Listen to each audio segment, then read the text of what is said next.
Hello दोस्तों, स्वागत है मेरे यूट्यूब चैनल पर। चलिए आज हम लोग क्लास 9 के जो साइंस के चैप्टर नंबर 8 हैं गति, उस चैप्टर का मैं कुछ ऑब्जेक्टिव इम्पोर्टेंट क्वेश्चन लाया हूं।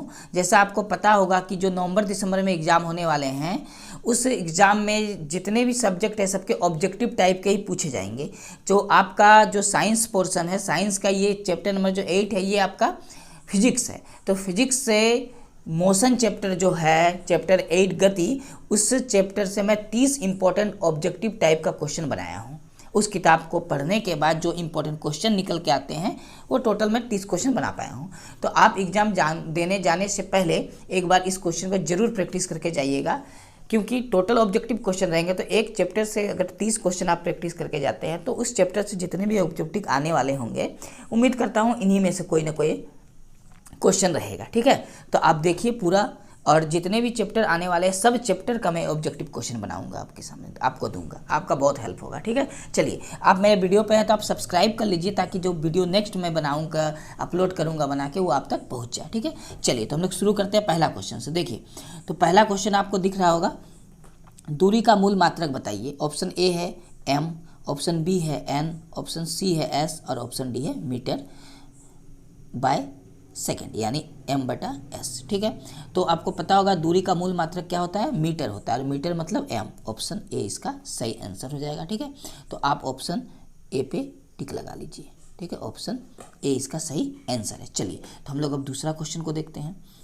चलिए तो क्वेश्चन नंबर 2 को देखते हैं। तो क्वेश्चन नंबर 2 में लिखा है, निम्न में कौन सदिश राशि नहीं है। आपको सदिश राशि कौन सा नहीं है वो चुनना है। ठीक है, तो सदिश राशि होता क्या है वो पहले जान लीजिए।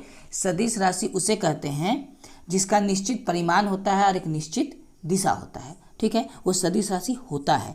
तो ये जो वेग है ये सदिश राशि है, इसका एक निश्चित दिशा होता है, एक निश्चित परिमाण होता है। बल का भी एक निश्चित दिशा निश्चित परिमाण होता है, और संवेग का भी निश्चित दिशा निश्चित परिमाण होता है। ठीक है, दूरी जो है ये आपका सदिश राशि में नहीं आता है। तो हम लोग से पूछा है कौन सा सदिश राशि नहीं है, तो हम लोग का जो आंसर है वो हो जाएगा ऑप्शन डी, दूरी एक सदिश राशि नहीं है। क्लियर है यहाँ तक। चलिए तो क्वेश्चन नंबर 2 हम लोग का कंप्लीट है। अब हम लोग क्वेश्चन 3 पे चलते हैं। ठीक है, देखिए क्वेश्चन नंबर 3। तो क्वेश्चन नंबर 3 में लिखा हुआ है, किसी वाहन का स्पीडोमीटर क्या मापता है। आपने पढ़ा होगा, अगर चैप्टर 8 आपने पढ़ा है तो उसमें स्पीडोमीटर आपको मिला होगा। ठीक है, तो जैसा नाम से पता चल रहा है स्पीडोमीटर मतलब स्पीड से संबंधित है। ठीक है, चलिए तो ऑप्शन ए दिया हुआ है औसत चाल, ऑप्शन बी दिया है औसत वेग, ऑप्शन सी दिया तात्क्षणिक चाल, और ऑप्शन डी दिया है तात्क्षणिक वेग। आपको ओडोमीटर स्पीडोमीटर आपको बताना है। तो इसका सही आंसर हो जाएगा ऑप्शन सी, तात्क्षणिक चाल ही ये स्पीडोमीटर से क्या है, संबंधित है, तात्क्षणिक चाल से। ठीक है, तो हम लोग का आंसर हो जाएगा ऑप्शन सी। चलिए हम लोग नेक्स्ट क्वेश्चन की ओर चलते हैं। देखिए यहाँ आंसर भी आपको लिखा हुआ मिलेगा, सबका उत्तर मैं यहाँ लिख दिया हूँ। ठीक है, चलिए अब आता है क्वेश्चन नंबर 4। क्वेश्चन नंबर 4 में लिखा है, वेग का एस आई मात्रक पूछा है। यहाँ आई होगा, आप यहाँ आई कर लीजिए। ठीक है, क्या होगा, एस आई। ठीक है, ये जो जगह है ना, एस नहीं होगा, एस आई मात्रक होगा। ठीक है, एस आई मात्रक होगा, यहाँ मिस प्रिंट है। तो एस आई मात्रक आपसे पूछा है तो आपको पता होगा वेग का एस आई मात्रक क्या होता है, मीटर प्रति सेकेंड, यानी ऑप्शन ए इसका सही आंसर हो जाएगा। ठीक है, चलिए तो आप ऑप्शन ए पे टिक लगा लीजिए, ये इसका सही आंसर होगा। और जैसा कि आपको बताया गया कि यहाँ पर क्या हो जाएगा, आई हो जाएगा, ये एस आई मात्रक है। ठीक है, आप ठीक कर लीजिएगा इसको। चलिए हम लोग बढ़ते हैं अब क्वेश्चन नंबर 5 की ओर। देखिए तो क्वेश्चन नंबर 5 में लिखा हुआ है, चाल का मूल मात्रक क्या है। ठीक है, जो चाल होता है उस चाल का मूल मात्रक क्या है। ऑप्शन ए दे रखा है 1 किलोमीटर पर सेकेंड, ऑप्शन बी है मीटर पर सेकेंड, ऑप्शन सी है मीटर पर मिनट, और ऑप्शन डी है किलोमीटर पर मिनट। ठीक है, तो चाल और वेग का एस आई मात्रक सेम होता है, यानी मूल मात्रक को ही एस आई मात्रक बोला जाता है। तो इसका सही आंसर हो जाएगा ऑप्शन बी, मीटर प्रति सेकेंड। ठीक है, तो ऑप्शन बी पे आप टिक लगा लीजिए, मीटर प्रति सेकेंड ये चाल का मूल मात्रक हो जाएगा। चलिए हम लोग नेक्स्ट क्वेश्चन की ओर चलते हैं। नेक्स्ट क्वेश्चन लिखा है, वेग में परिवर्तन की दर है। तो वेग में परिवर्तन की दर को क्या कहते हैं। तो वेग में परिवर्तन की दर को हम लोग चाल कहते हैं, या वेग कहते हैं, या त्वरण, या विस्थापन। तो आपको पता होगा कि वेग में परिवर्तन की दर को ही क्या कहते हैं, त्वरण कहते हैं, यानी ऑप्शन सी इसका क्या हो जाएगा, सही आंसर। तो आप ऑप्शन सी पे आप टिक लगा लीजिए, त्वरण पे। चलिए हम लोग अब नेक्स्ट क्वेश्चन की ओर चलते हैं। देखिए next question, question number 7। Question number 7 में लिखा है निम्न में कौन सदिश राशि है। इस बार आपसे पूछा है सदिश राशि कौन है। तो अभी अभी हम लोग चर्चा किए कि सदिश राशि उसे कहते हैं जिसका एक निश्चित एक परिमाण और एक निश्चित दिशा होती है। ठीक है, तो आपको चुनना है इस बार सदिश राशि कौन है, द्रव्यमान, विस्थापन, दूरी या चाल। तो सदिश राशि आपका हो जाएगा ऑप्शन बी, विस्थापन। विस्थापन का एक निश्चित दिशा होता है और एक निश्चित परिमाण होता है। तो ऑप्शन बी पे आप टिक लगा दीजिए। चलिए तो हम लोग नेक्स्ट क्वेश्चन की ओर बढ़ते हैं। नेक्स्ट क्वेश्चन है वेग कैसी राशि है। आपको बताना है कि जो वेग होता है यानी वेलोसिटी होता है वो कैसी राशि है। तो वेलोसिटी एक सदिश राशि है। वेलोसिटी क्या होगा, सदिश। ऑप्शन ए इसका सही आंसर हो जाएगा। तो आप ऑप्शन ए पर टिक लगा लीजिए, सदिश राशि। वेग कैसा राशि है, सदिश। इसका निश्चित परिमाण और एक निश्चित दिशा होता है। चलिए क्वेश्चन नंबर 9। क्वेश्चन नंबर 9 में पूछा गया है संवेग कैसी राशि है। आपको बताना है कि जो संवेग है वो कैसी राशि है। तो संवेग सदिश राशि है या अदिश राशि है या सदिश एवं अदिश दोनों है या इनमें से कोई नहीं। तो संवेग का भी निश्चित परिमाण और निश्चित दिशा होता है। तो ये भी एक सदिश राशि है। तो आप सदिश राशि में टिक लगा लीजिएगा। ठीक है, चलिए तो हम लोग नेक्स्ट क्वेश्चन की ओर बढ़ते हैं। नेक्स्ट क्वेश्चन है 10 नंबर, और 10 नंबर थोड़ा आपको ध्यान से देखना है। देखिए तो 10 नंबर में जैसे आपको दिख रहा होगा लिखा हुआ है निम्न में कौन सा समूह सदिश राशियों का एक समूह है। मतलब आपको यहाँ पर प्रत्येक समूह में 3-3 नाम दिया हुआ है।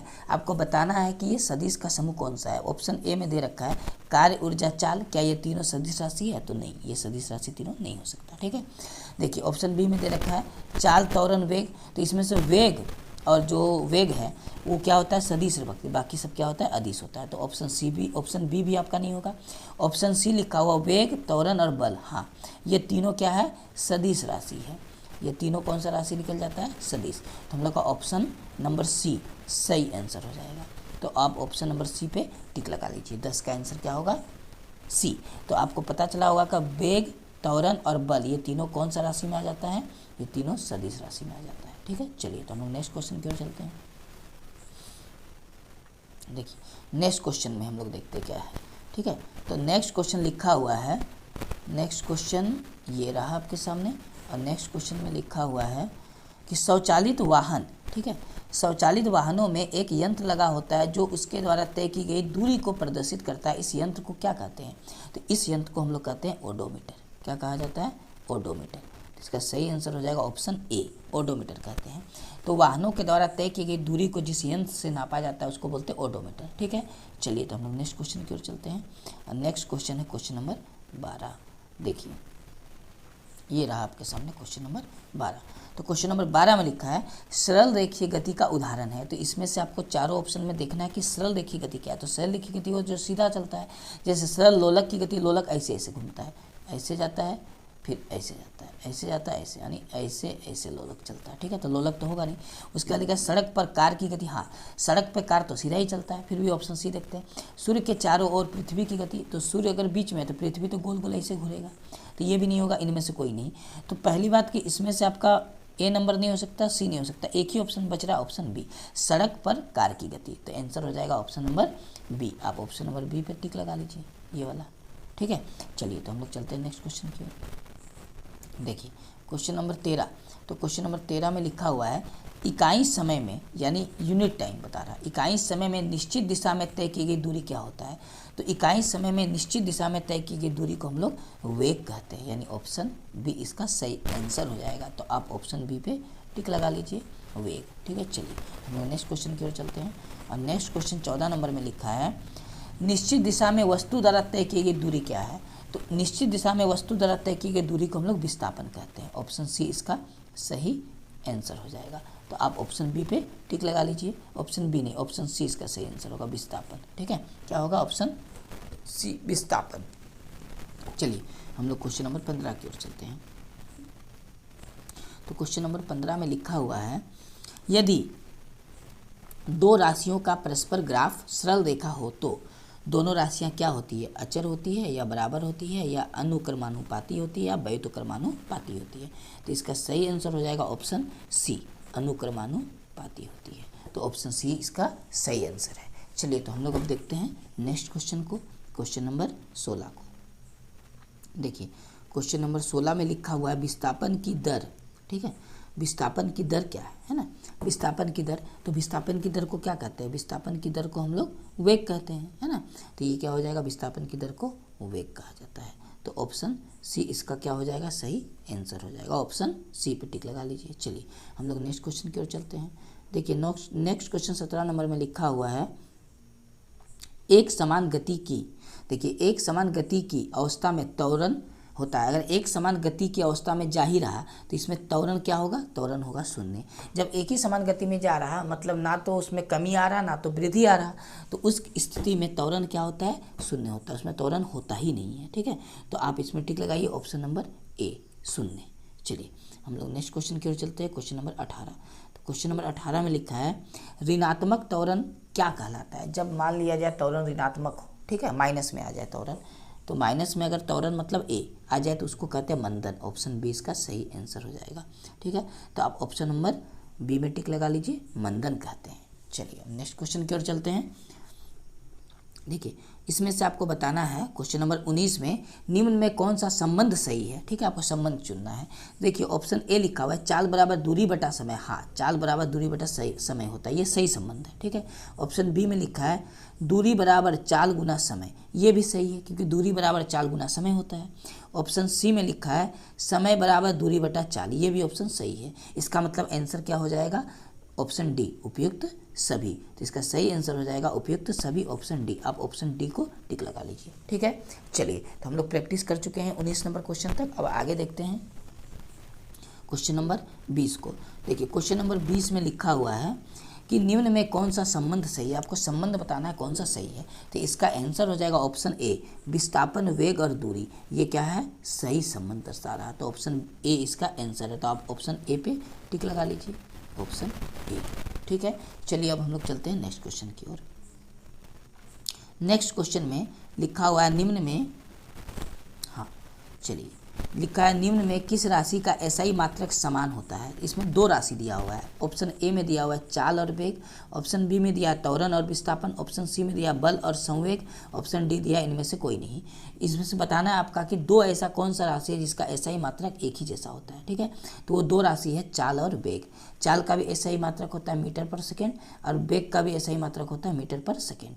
तो हम लोग का ऑप्शन ए सही आंसर हो जाएगा। ठीक है, तो ऑप्शन ए हम लोग कर देते हैं। चलिए अब हम नेक्स्ट क्वेश्चन की ओर चलते हैं।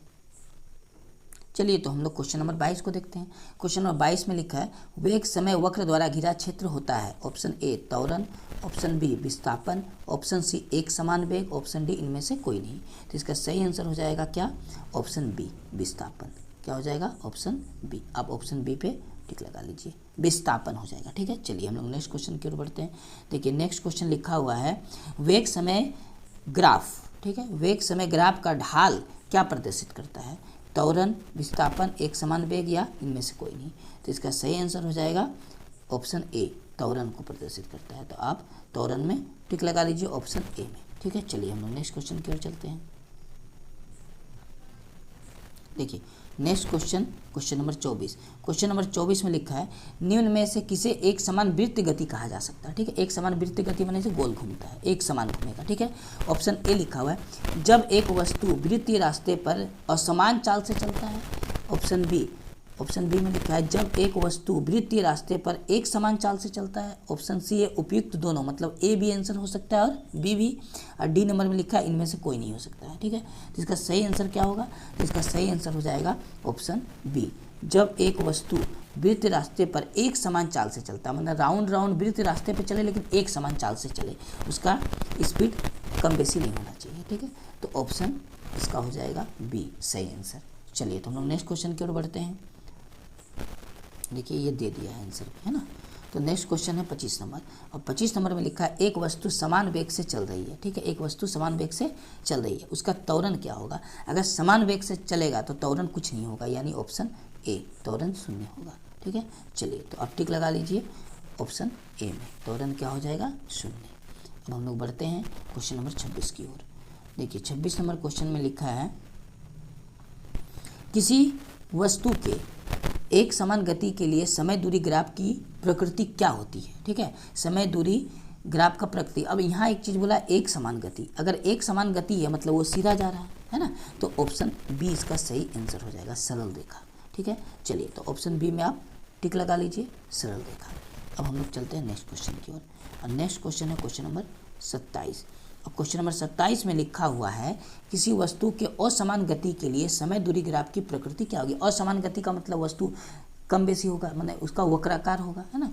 जैसे इस तरह बना है ना, तो वस्तु इस तरह इसका गति हो सकता है, ठीक है। तो ये हो जाएगा ऑप्शन ए, सरल रेखा नहीं होगा, वक्र रेखा होगा, ठीक है। तो ऑप्शन ए पे आप टिक लगा लीजिए, वक्र रेखा, ठीक है। हम लोग क्वेश्चन नंबर 28 की ओर चलते हैं। देखिए क्वेश्चन नंबर 28 में जो है ना वो एक थोड़ा सा छोटा मैथ है, इसको सीखते हैं। देखिए इसमें बोला है यदि एक व्यक्ति 10 मीटर उत्तर की ओर, ठीक है, तो मान लेते हैं आपका ये पॉइंट है, उत्तर की ओर इधर गया, कितना मीटर, 10 मीटर, ठीक है, उत्तर की ओर, तथा 20 मीटर पूरब की ओर, अच्छा इधर वो 20 मीटर मुड़ गया, किधर, पूरब की ओर, ठीक है। तो उसका विस्थापन क्या होगा। अच्छा बताइए विस्थापन क्या होता है। विस्थापन होता है न्यूनतम दूरी। तो न्यूनतम दूरी मान लेते हैं ये ए से शुरू किया था, सी तक गया, सी से मुड़कर वो कहाँ, पी तक पहुंचा, तो न्यूनतम दूरी ए बी हो जाएगा ये वाला। तो आपको ये ए बी का दूरी निकालना है। ए बी का दूरी निकलता कैसे, तो ए बी का दूरी निकलता है इसका स्क्वायर और 20 का स्क्वायर का वर्गों का जोड़ का वर्गमूल, ठीक है। ये न्यूनतम दूरी यानी विस्थापन होगा। तो हम लोग 10 का स्क्वायर करेंगे तो कितना हो जाएगा 100, जोड़ 20 का स्क्वायर करेंगे तो कितना हो जाएगा 400, ठीक है। और जब हम दोनों को जोड़ेंगे तो कितना आ जाएगा, रूट में 500, रूट में कितना आ जाएगा 500। अब रूट में 500 आया, तो रूट में जो 500 है इसको सॉल्व करेंगे तो बाहर कितना आएगा 10 और रूट का अंदर कितना बचेगा 5। अब 10 गुना रूट 5 का मान होता है लगभग 2.236, ठीक है। अब 10 से गुना करेगा तो लगभग आएगा आपका 22.36, यानी 22 हम लोग 5 ले सकते हैं। क्या ले सकते हैं 22.5, ठीक है। तो लगभग 22.36 आ रहा, तो हम लोग ऑप्शन ए को टिक लगा सकते हैं, ठीक है। 22.5 आएगा, ये ऐसे कैलकुलेट हुआ, ठीक है। आप देख लीजिए, समझ लीजिए। हम लोग चलते हैं अब आगे। तो आप ऑप्शन नंबर ए पे टिक लगा लीजिए, ये इसका सही आंसर हो जाएगा, ठीक है। चलिए ये आंसर भी यहाँ दे रखा है। अब हम लोग क्वेश्चन नंबर 29 को करते हैं। देखिए क्वेश्चन नंबर 29। अब देखिए क्वेश्चन नंबर 29 में लिखा है, देखिए सेम क्वेश्चन है। यदि एक व्यक्ति 6 मीटर पूरब की ओर जाता है, ठीक है, मान लिया जाए ए से शुरू किया, 6 मीटर किधर गया, पूरब की ओर, ठीक है, मान लीजिए पूरब यही है, तथा 8 मीटर उत्तर की ओर गया, तो 8 मीटर उत्तर की ओर मान लीजिए इधर गया, बी तक पहुंचा, है ना। तो उसका विस्थापन फिर से वही, ये न्यूनतम दूरी उसका विस्थापन होता है, ये 8 है, ठीक है। तो ये निकलता कैसे, ए बी विस्थापन निकलेगा कैसे, रूट अंडर 6 का स्क्वायर यानी 36 जोड़ 8 का स्क्वायर यानी 64, ठीक है। दोनों को जोड़ेंगे तो कितना आ जाएगा, रूट अंडर 100 और 100 का वर्गमूल कितना निकलता है 10। तो ऑप्शन हम लोग का क्या हो गया, सी नंबर 10 मीटर, ठीक है। ऐसे विस्थापन निकलता है न्यूनतम दूरी से, ठीक है। तो ऑप्शन नंबर सी इसका आंसर हो जाएगा। आप ऑप्शन नंबर सी में इसको टिक लगा लीजिए। चलिए तो हम लोग बढ़ते हैं आगे। देखिए ऑप्शन नंबर सी के बाद हम लोग के पास क्वेश्चन आता है क्वेश्चन नंबर 30। तो इस चैप्टर से टोटल 30 ही क्वेश्चन बना है। तो इस प्रकार हम लोग का क्वेश्चन नंबर 30 हम लोग का आखिरी क्वेश्चन होगा। तो हम लोग क्वेश्चन नंबर 30 को बनाते हैं। देखिए क्वेश्चन नंबर 30 में लिखा है 35 किलोमीटर प्रति घंटा की चाल से चल रही कार 12 मिनट में कितनी दूरी तय करेगी, ठीक है। देखिए यहाँ क्या है, तो आपसे दूरी पूछा है, तो दूरी बराबर होता है समय गुना चाल। तो समय कितना है 12 मिनट, ठीक है। समय है 12 मिनट, मिनट को घंटा में बदलने के लिए बटा 60, ये समय आ गया 12/60। चाल कितना दिया है 35, तो आपको करना क्या है गुना, हो गया। 12 से ये 60 कटेगा कितना बार में, 5 बार में, और 5 से ये 35 कटेगा 7 बार में। तो आंसर आ जाएगा ऑप्शन ए, कितना 7 किलोमीटर, ठीक है। तो ऑप्शन ए इसका सही आंसर हो जाएगा, ये वाला। समझ में आ गया। कुछ नहीं करना है आपको, करना है बस है 35 को 12 से गुना करना, लेकिन 12 को 60 से भागा कर देना है। क्यों करना है, क्योंकि ये मिनट जो है ना ये किस में बदल जाएगा, हम लोग का घंटा में बदल जाएगा, ठीक है। 35 60 और 12/60 को गुना करेंगे तो 7 आएगा आंसर, ठीक है। तो हम लोग का 30 क्वेश्चन चैप्टर 8 जो मोशन चैप्टर है यानी गति, वो कंप्लीट हो जाता है हम लोग का 30 क्वेश्चन, ठीक है। आप प्रैक्टिस कर लीजिएगा। प्रत्येक चैप्टर का 30 40 20 जितना क्वेश्चन बन सकेगा मैं बनाऊँगा और आप लोगों को दूंगा। आप प्रैक्टिस कर लीजिएगा, आपको एग्जाम में बहुत हेल्प होगा, ठीक है। अगर आप मेरे चैनल पर नए हैं तो सब्सक्राइब जरूर कर लीजिएगा, नहीं तो जितने भी इंपॉर्टेंट एग्जाम से संबंधित वीडियो हैं आप तक पहुंच नहीं पाएगा, ठीक है। अगर अच्छा लगा, समझ में आया तो लाइक करके जाइएगा और अपने दोस्तों के साथ शेयर भी कर दीजिएगा, ठीक है। चलिए तो हम लोग मिलते हैं नेक्स्ट चैप्टर, कोई भी एक ले लूँगा जो नवंबर दिसंबर में आने वाला है और उसका ऑब्जेक्टिव बना लूँगा, ठीक है। चलिए तो आप वीडियो देखते रहिए, मिलते हैं नेक्स्ट वीडियो में।